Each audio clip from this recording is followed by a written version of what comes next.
The Talking of Deborah Logan merupakan sebuah film horor yang dirilis tahun 2014. Di film ini menceritakan wanita tua bernama Deborah yang mempunyai penyakit Alzheimer. Penyakitnya semakin hari semakin parah dan bahkan dia mulai melakukan hal ekstrim yang dapat melukai dirinya sendiri. Letak horornya dimulai ketika ada seorang mahasiswa bernama Mia berniat untuk melakukan penelitian kepada Deborah mengenai penyakitnya itu.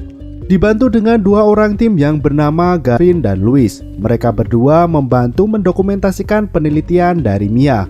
Dari situ mulai terlihat sesuatu yang janggal, seolah ada yang mengendalikan Deborah dan hal itu tidak ada kaitannya dengan penyakit Alzheimer.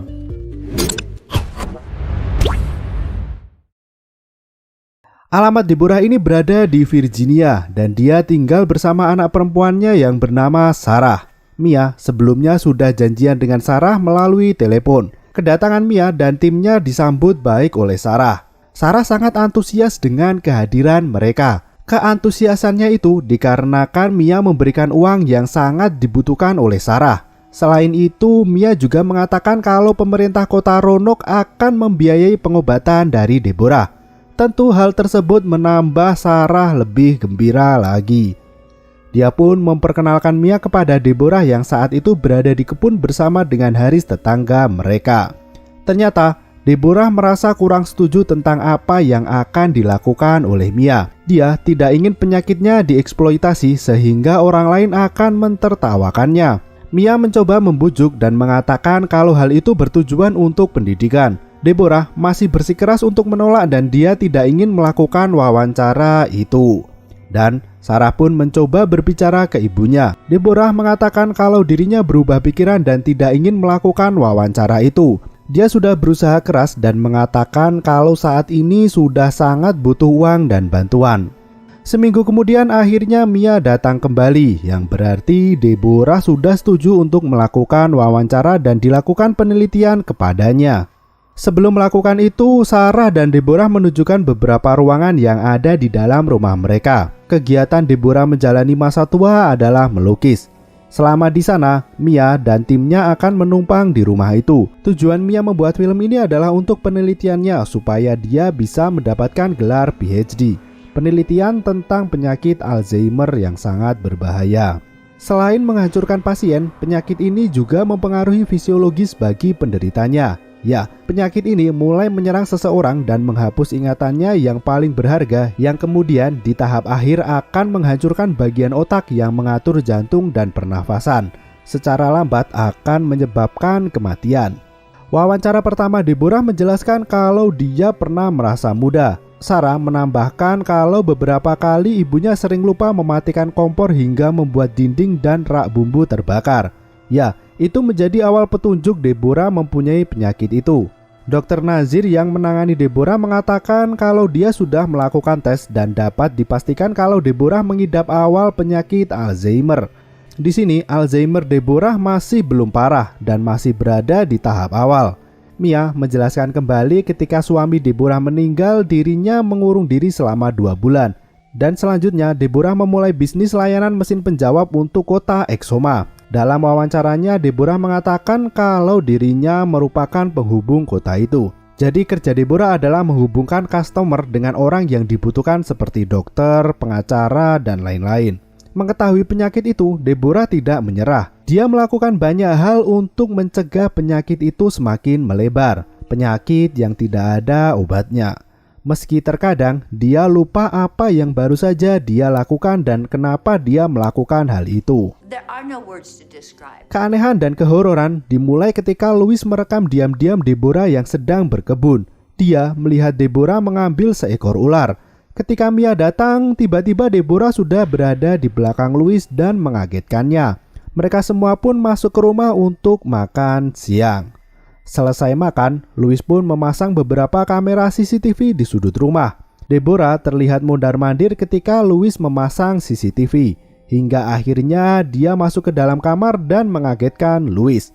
Louis pun mengecek pintu kamar namun dia seolah tidak melihat siapa-siapa di sana. Mia sedang bersama Sarah. Dia terkejut karena tekanan darah milik Sarah sangat tinggi dan dia sendiri terlihat stres.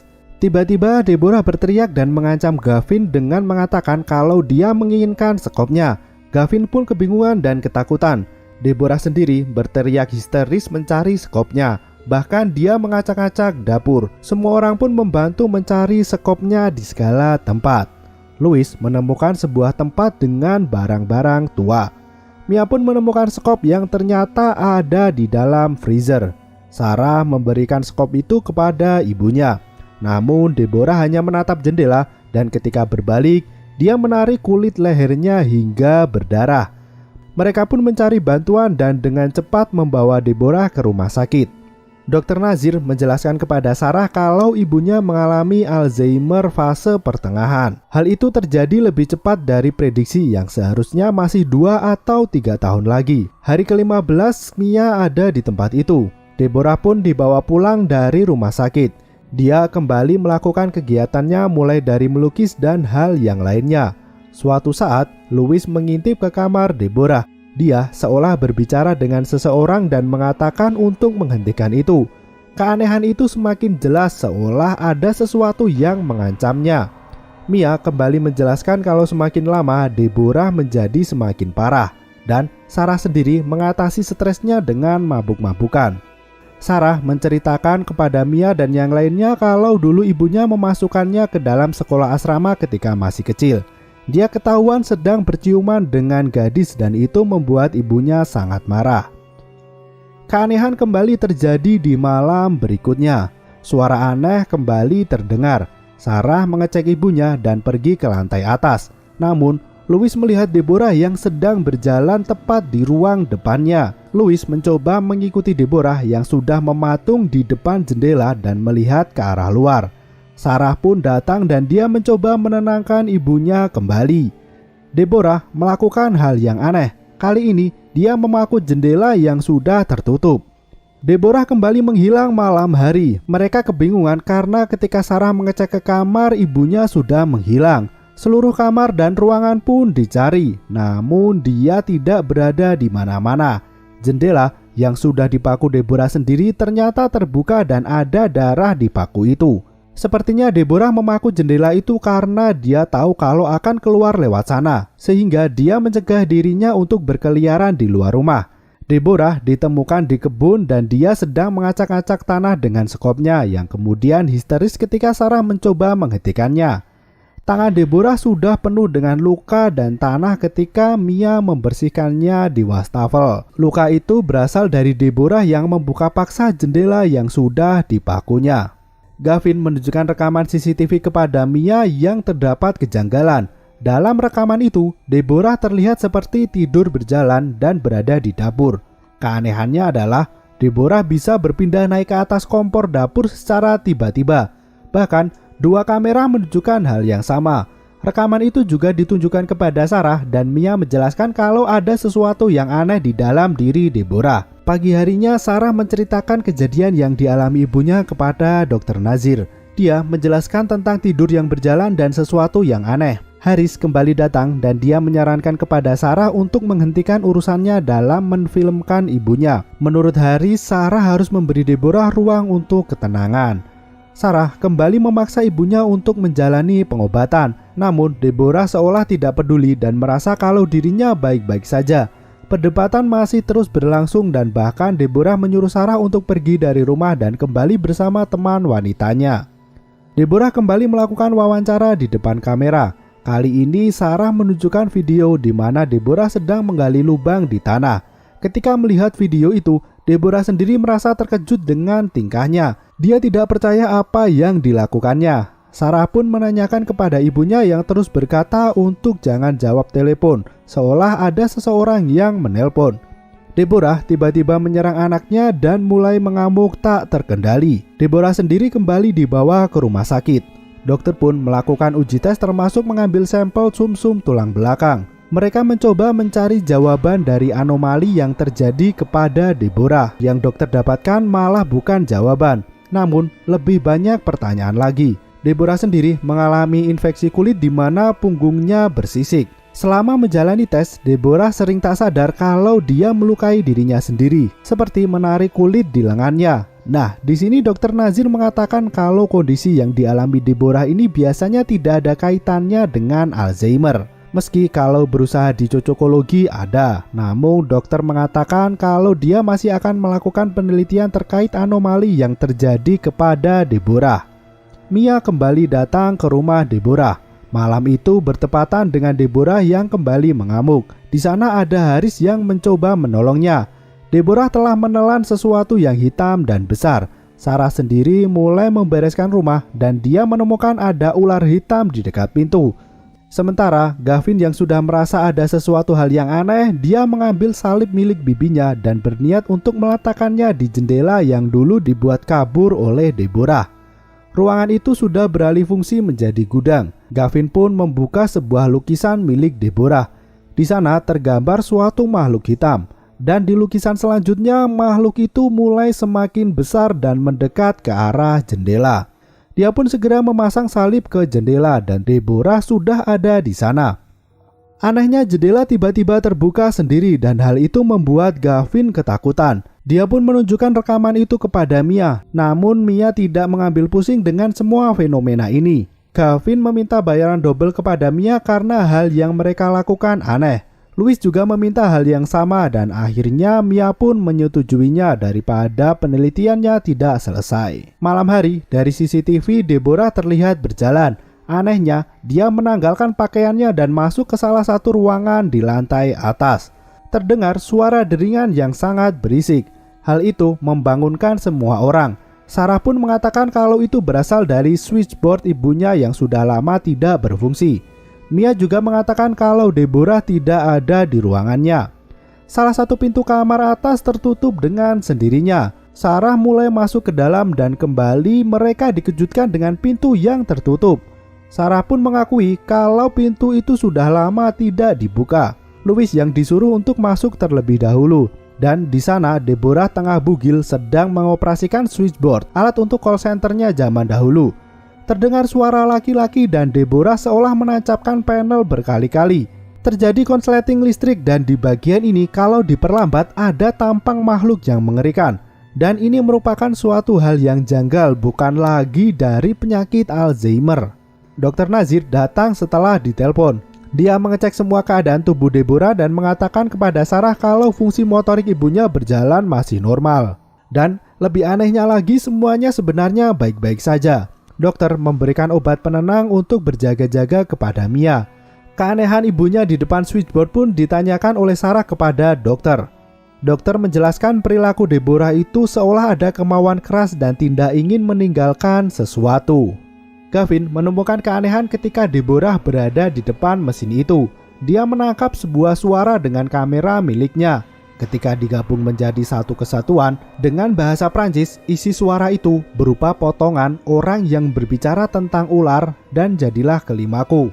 Sebuah suara laki-laki, namun yang mengucapkannya adalah Deborah. Menurut Sarah, ibunya tidak bisa berbahasa Prancis. Itu merupakan suatu kejanggalan yang lainnya. Haris masih menyuruh Sarah untuk mengusir Mia dan timnya, karena menurutnya mereka hanya mengganggu saja. Di rumah kembali Sarah dan yang lainnya menyelidiki kejadian aneh yang menimpa Deborah. Kali ini mereka mencari penjelasan tentang kode di alat itu. Ada sebuah berkas, namun halaman yang mereka cari telah hilang. Louis mempunyai cara. Dia menjiplak dan menemukan sebuah nama yaitu Desjardins. Sarah yang mendengar itu pun terkejut. Desjardins adalah seorang dokter anak di wilayahnya dahulu. Dia memiliki kasus yang bahkan menjadi suatu kasus yang tidak terpecahkan di Amerika. Dokter itu menculik anak-anak dan menghilang di awal tahun 70-an. Dia terkejut karena Mia dan yang lainnya tidak mengetahui hal itu, padahal ada film dokumenternya. Di film itu menjelaskan tentang misteri pembunuhan yang tidak terpecahkan. Di Virginia ditemukan mayat 4 gadis dengan ukiran serpentin di dahi mereka. Ukiran serpentin itu ukiran berbelit-belit, ruwet lah pokoknya. Sebagian tubuh mayat itu dimakan dan ditemukan bisa ular di tubuh mereka.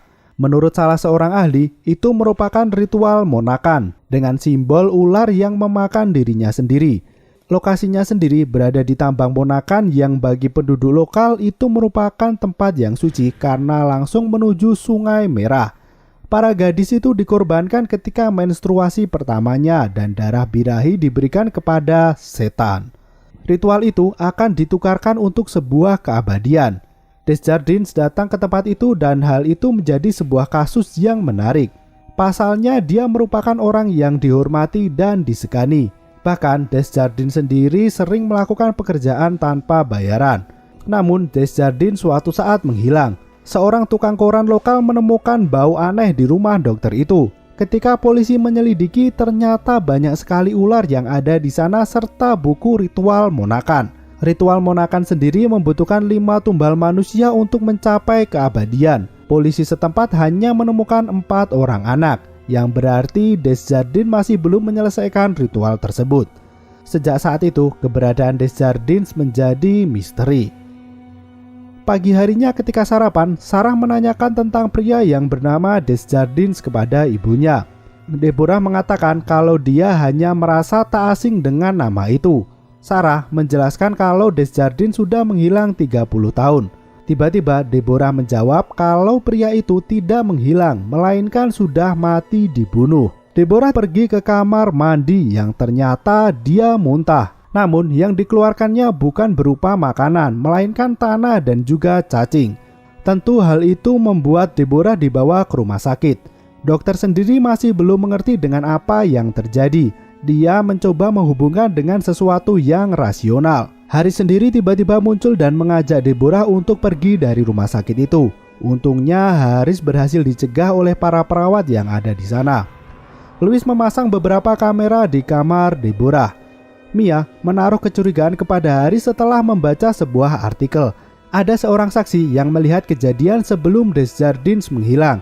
Mia beranggapan kalau mungkin Harislah yang membunuh Desjardins. Lalu Deborah yang seorang temannya berusaha menutupi apa yang dilakukan oleh Haris.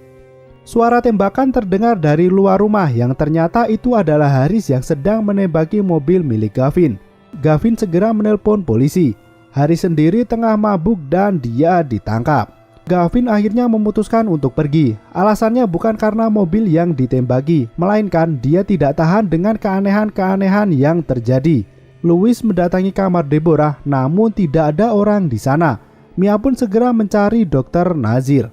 Ternyata ada pasangan yang kehilangan anak mereka. Setelah melihat melalui CCTV, Deborah membawa gadis kecil itu. Seorang gadis yang mengidap leukemia. Polisi dan perawat mencari di semua tempat di rumah sakit itu. Untungnya mereka menemukan Deborah dan anak tersebut. Segera Deborah dibawa kembali ke tempat tidur dan kali ini dia diborgol supaya tidak kabur dan menculik anak lagi. Sarah bertemu dengan salah satu pendeta dan dia diberi informasi kalau ibunya mengalami kesurupan. Mia sendiri telah menghubungi seorang profesor antropologi. Siapa tahu dia bisa menjelaskan semua kejadian ini. Profesor itu pun melihat video dan dia mempunyai kesimpulan kalau selama ini Deborah mengira dirinya adalah Desjardins. Sayangnya Sarah mengatakan kalau kejadian ini lebih dari itu. Profesor pun menjelaskan dengan logis. Dia memberikan sebuah contoh kalau dirinya pernah menangani kasus seorang ibu yang tidak terima anaknya mati. Ibu itu terus menggendong anaknya selama sebulan.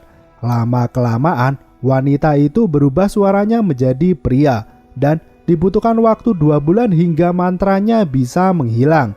Seorang dukun mendatangi wanita itu yang kemudian membakar bayinya. Menurut profesor, itu merupakan cara pemurnian dengan menggunakan api. Haris mendatangi kamar Deborah secara diam-diam. Dia mengatakan kepada Deborah kalau dirinya tidak harus melakukan hal seperti itu. Sepertinya Haris tahu kejadian yang sebenarnya menimpa Deborah. Deborah pun menyuruh Haris untuk segera membunuhnya. Dengan menggunakan bantal, Haris mencoba membunuh Deborah. Namun televisi bergerak tiba-tiba dan mengenai dirinya. Pagi harinya Sarah mendatangi Haris. Di sini Haris mengatakan yang terjadi. Dia menyuruh Sarah untuk mendengarkan Desjardins yang ada di switchboardnya. Selain itu, Haris mengatakan kepada Sarah kalau dirinya lah korban kelima. Desjardins sendiri dibunuh oleh Deborah dan mereka berdua membakarnya hidup-hidup. Sayangnya, Haris tidak menyebutkan potongan tubuh Desjardins. Ternyata dulu Deborah melindungi Sarah agar dirinya tidak menjadi tumbal ritual Desjardins. Malam harinya, Sarah kembali ke rumah dan dia mencari potongan yang tersisa dari tubuh Desjardins. Dia mencoba menggali kebun dan yang mereka temukan adalah sekop. Itu berarti Deborah telah terlebih dahulu memindahkannya. Mereka beranjak mencari ke dalam rumah mulai dari basement hingga tempat yang paling sulit dijangkau. Sarah sendiri sudah yakin kalau ibunya memang kerasukan. Jadi terkadang itu adalah ibunya dan terkadang itu adalah Desjardins. Karena penyakit Alzheimer-nya Deborah, maka makin lama dia semakin lemah. Jadi Deborah menjadi gampang kerasukan. Hal ini sebenarnya menjelaskan ketika Sarah menggali tanah malam-malam, yang berarti dia sudah kerasukan Desjardins yang sedang mencari sisa potongan tubuhnya. Namun Deborah sendiri sudah memindahkannya terlebih dahulu. Mereka menemukan sebuah loteng yang paling atas. Loteng ini tidak pernah dijamah dan bahkan tempat tersebut sangat lembab dan berair. Di sana mereka menemukan sebuah karung berisi hal yang dicari, yaitu sisa tulang belulang dari Desjardins. Dengan cepat tulang itu pun dibawa turun dan dibakar. Sayangnya hal itu tidak berjalan mulus. Karung itu tidak terbakar dan seolah ada yang memadamkannya. Sekilas terlihat ada sesuatu di jendela. Mereka lari menjauh dari rumah karena ketakutan. Sarah mendapatkan telepon yang mengatakan kalau Deborah kembali kabur dari rumah sakit. Dengan penuh keberanian pun Sarah kembali masuk ke dalam rumah. Dia berniat untuk membawa potongan tulang belulang Desjardins dan membakarnya. Di rumah sakit sendiri sudah terjadi keributan. Deborah pergi dengan menculik seorang anak yang pernah dia bawa sebelumnya. Sarah yang mengecek ke tempat tidurnya, di sana sudah ada banyak darah, yang berarti Deborah melukai tangannya agar dia bisa kabur.